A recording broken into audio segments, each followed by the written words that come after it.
Disclaimer. We are not SEBI registered. All videos and content shared on this channel are strictly for educational purposes only. Please consult a SEBI registered financial advisor before making any investment decisions. Trading and investing involve risk. This is not financial advice. Hello friends, എല്ലാ കൂട്ടുകാർക്കും SK trading സോണിലേക്ക് സ്വാഗതം. നമുക്ക് നാളത്തേക്ക് നോക്കാൻ പറ്റിയ ഒരു stock നമുക്ക് chart പോയിട്ട് അനലൈസ് ചെയ്യാം. നമ്മൾ ബൈസിൽ റെക്കമെൻഡേഷൻ അല്ല, ജസ്റ്റ് എഡ്യൂക്കേഷൻ പർപ്പസിന് വേണ്ടിയിട്ട് നമ്മൾ ചാർട്ടിൽ പോയിട്ട് നമ്മൾ ആ ചാർട്ട് അനലൈസ് ചെയ്യുകയാണ് ചെയ്യുന്നത്. അപ്പോൾ പുതുതായിട്ട് മാർക്കറ്റിൽ വരുന്ന ആളുകൾക്കും നമുക്ക് അത് ഈസി ആയിട്ട് കുറച്ച് മനസ്സിലാക്കാനൊക്കെ പറ്റും. നമ്മൾ ഫുള്ളായിട്ടൊന്നും പഠിപ്പിച്ചു തരാൻ പറ്റില്ല, എന്നാലും ചെറുതായിട്ടൊക്കെ നമുക്കത് പറഞ്ഞു തരാൻ പറ്റും. എല്ലാ വീഡിയോസും കണ്ട് ചെറിയൊരു ഐഡിയ നിങ്ങൾക്ക് കിട്ടുന്നതാണ്. കൂടെ നമുക്ക് ആദ്യം തന്നെ നിഫ്റ്റിയിലോട്ട് വരാം. നിഫ്റ്റി നമ്മൾ ഇന്നലെ പറഞ്ഞിട്ടുണ്ടായിരുന്നു ഇന്ന് ചിലപ്പോൾ ഒരു വോളറ്റാലിറ്റി ഉണ്ടാവും എന്നുള്ളത്. കാരണം ഇന്ന് നിഫ്റ്റിയുടെ എക്സ്പയറി ആണ്. അപ്പോൾ അതോടനുബന്ധിച്ചിട്ട് ചിലപ്പോൾ ഒരു ഒന്നില്ലെങ്കിൽ മേലോട്ട് പോകും അല്ലെങ്കിൽ താഴത്തോട്ട് പോകും എന്നുള്ളത്. കാരണം അവരുടെ പൊസിഷൻ അവർ അഡ്ജസ്റ്റ് ചെയ്യുന്നതനുസരിച്ചിരിക്കും മാർക്കറ്റിൻ്റെ മൂവ്മെൻറ്റ്. അപ്പോൾ അതുപോലെ തന്നെ ഇന്നൊരു നെഗറ്റീവായിട്ടുള്ളൊരു ക്ലോസിംഗ് ആണ് കിട്ടിയത്. ഒരു 160 പോയിന്റ് അടുത്തൊരു ക്ലോസിംഗ് ആണ് നിഫ്റ്റിയിൽ വന്നത്. പക്ഷേ 24,000 മുകളിൽ സസ്റ്റെയിൻ ചെയ്തത് ഒരു പോസിറ്റീവായിട്ടുള്ളൊരു ഘടകമാണ്. അപ്പോൾ നമുക്ക് നോക്കിക്കഴിഞ്ഞ് കഴിഞ്ഞാൽ ഇപ്പോൾ അടുത്തൊരു സപ്പോർട്ടായിട്ട് വരുന്നത് ഇപ്പോൾ 23,750 എന്നുള്ള റേഞ്ചാണ്. റെസിസ്റ്റൻസ് നമ്മൾ പറഞ്ഞൊരു ബ്ലൂ ലൈനാണ്.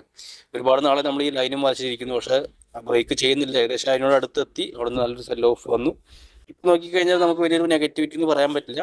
ഇപ്പോൾ വലിയ പ്രശ്നങ്ങളും വാറും കാര്യങ്ങളൊക്കെ എപ്പോഴും നടന്നുകൊണ്ടിരിക്കുകയാണ്. എന്നാലും നമുക്കത് ഓൾറെഡി മാർക്കറ്റിൽ എഫക്റ്റഡ് ആയിട്ടുണ്ട്. ഇനിയിപ്പോൾ വലിയ എന്തെങ്കിലും സംഭവിച്ചാൽ മാത്രമാണ് മാർക്കറ്റ് വലിയ ഫോൾ വരാനുള്ള സാധ്യതയുള്ളൂ. അതല്ലാതെ തന്നെ ഗ്യാപ്പ് ഡൗൺ ഒക്കെ വന്നാലും മാക്സിമം റിക്കവർ ആവാനുള്ള സാധ്യത കൂടുതലാണ്. FIS ബൈയിങ്ങിലോട്ട് വന്നു, പക്ഷേ ഇന്നലെ സെല്ലിങ്ങിലായിരുന്നു. അപ്പോൾ നമുക്കൊരു പോസിറ്റീവായിട്ടുള്ള ഒരു ഇതുണ്ടാവും.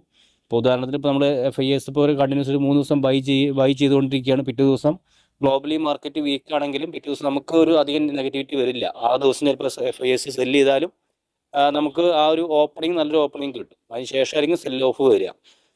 കാരണം നമ്മൾ ഓവറോൾ മാർക്കറ്റിൻ്റെ സെൻറ്റിമെൻറ്റ് പോസിറ്റീവായിരിക്കും. FISഉം DISഉം ബൈയിങ്ങിലോട്ട് വന്നു കഴിഞ്ഞാൽ.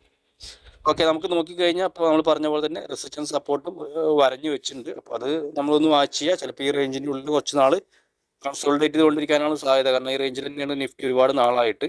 അപ്പോൾ ഇനിയും ഇവിടുന്ന് കുറച്ച് നാൾ കൺസോൾട്ടേറ്റ് ചെയ്ത് ബ്രേക്കൗട്ട് കിട്ടുകയാണെങ്കിൽ നമുക്ക് വീണ്ടും നിഫ്റ്റിയുടെ ഓൾ ടൈം ഹൈയിലോട്ട് പോകാനുള്ള സാധ്യത കൂടുതലാണ്. അതുപോലെ തന്നെ സ്മോൾ ക്യാപ്പിലോട്ട് വന്നു കഴിഞ്ഞാൽ സ്മോൾ ക്യാപ്പ് നിന്ന് നിഫ്റ്റിനേക്കാളും നല്ലൊരു ഫോൾ വന്നിരുന്നു. ഏകദേശം നമ്മുടെ ഓൾ ടൈം ഹൈനോട് അടുത്തെത്തിയിട്ടാണ് ഒരു സെൽ ഓഫ് വന്നുകൊണ്ടിരിക്കുന്നത്. പക്ഷേ അതിൻ്റെ അടുത്ത് എത്തിയിട്ടില്ല. ചില സമയങ്ങളിൽ ഇവിടെ കൺസോൾട്ടേറ്റ് നടന്നിട്ട് ഇപ്പോൾ സ്റ്റോക്കിലാണെങ്കിൽ അങ്ങനെയല്ലേ, ഒരു ബിൽഡപ്പ് നടക്കാറുണ്ട്. ബ്രേക്കൗട്ട് റേഞ്ചിനോട് അടുത്തിട്ട് ചെറിയ ബിൽഡപ്പ് കുറച്ച് നാൾ ബിൽഡപ്പ് നടന്നിട്ട് ആ റേഞ്ച് ബ്രേക്കൗട്ട് നടന്ന് സസ്റ്റെയിൻ ചെയ്യുന്ന സിറ്റുവേഷനുകൾ ഉണ്ടാവാറുണ്ട് സ്റ്റോക്കുകൾ. അതുപോലെ തന്നെയാണ് ഈ ഇൻഡെക്സുകളാണെങ്കിലും ഈ റേഞ്ചിൽ ചിലപ്പോൾ ഒരു കൺസോൾട്ടേറ്റ് നടന്നിട്ട് ചിലപ്പോൾ ബ്രേക്കൗട്ട് തരാനും സാധ്യതയുണ്ട്. അപ്പോൾ നമുക്കധികം വലിയ ഒരു നെഗറ്റിവിറ്റി ഒന്നും ഇപ്പോൾ കാണുന്നില്ല.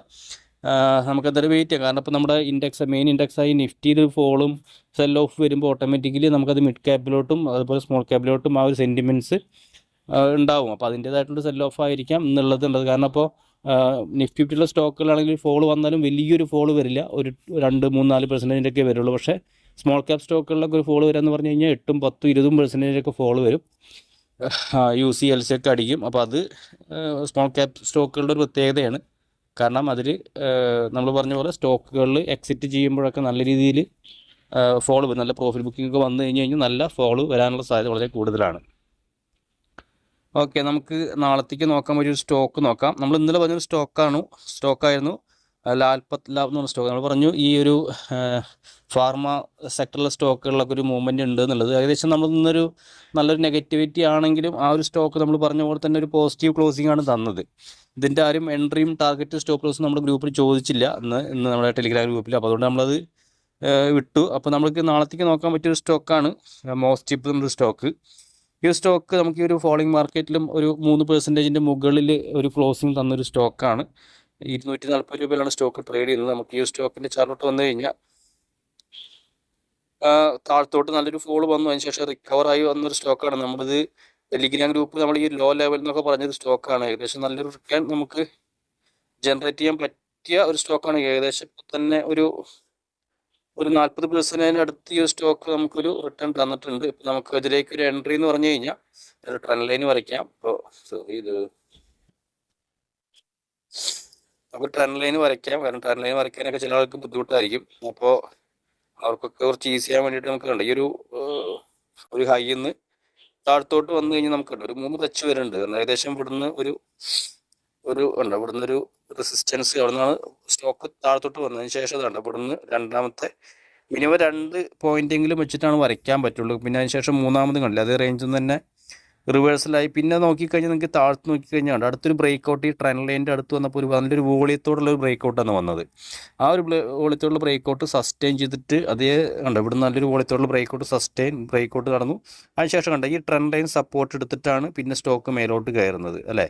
അപ്പോൾ അങ്ങനെയാണ് ട്രെൻഡ് ലൈനിലും സപ്പോർട്ട് എടുത്തിട്ട് സ്റ്റോക്കുകൾ കയറുക. അപ്പോൾ നമുക്കിതിലേക്കും വേണമെങ്കിൽ ഒരു എൻട്രി, ഒരു ഷോർട്ട് ടൈമിലേക്കൊക്കെ നോക്കാവുന്ന ചെറിയ എൻട്രികൾ പ്ലാൻ ചെയ്യാം. ചെറിയൊരു സ്റ്റോപ്പ് ലോസ് ഒക്കെ വെച്ചിട്ട് നോക്കാം. ഒരു ഫ്യൂ വീക്സ് ഒക്കെ ഹോൾഡ് ചെയ്യാവുന്ന രീതിയിൽ, ചിലപ്പോൾ ഒരാഴ്ച കൊണ്ടൊക്കെ ടാർഗറ്റ് അടിക്കുന്ന സ്റ്റോക്കുകളുണ്ട്, ചിലപ്പോൾ 2 ആഴ്ച 3 ആഴ്ചയൊക്കെ ഹോൾഡ് ചെയ്യാം. അപ്പോൾ ആ രീതിയിൽ വേണമെങ്കിൽ നിങ്ങൾക്ക് പേപ്പർ ട്രേഡ് ഒക്കെ ചെയ്ത് പഠിക്കാൻ വേണ്ടിയിട്ട് ഇതിൻ്റെ ടാർഗറ്റ് സ്റ്റോപ്പ് ലോസ് ഒക്കെ നമ്മുടെ ടെലിഗ്രാം ഗ്രൂപ്പിൽ ഒന്ന് ജോയിൻ ചെയ്തിട്ട് ചോദിക്കാവുന്നതാണ്. അപ്പോൾ ഞാൻ അതിൻ്റെ ക്ലിയർ ആയിട്ട് അതിൽ പറഞ്ഞു തരാം. അതുപോലെ നമുക്ക് ലൈവ് മാർക്കറ്റിലൊക്കെ വരുന്ന നല്ല നല്ല ചാർട്ടുകളൊക്കെ ഞാൻ നമ്മുടെ ടെലിഗ്രാം ഗ്രൂപ്പിൽ ഷെയർ ചെയ്യുന്നതാണ്. അപ്പോൾ താല്പര്യമുള്ളവർക്കൊക്കെ ഒന്ന് ജോയിൻ ചെയ്ത് വയ്ക്കാവുന്നതാണ്.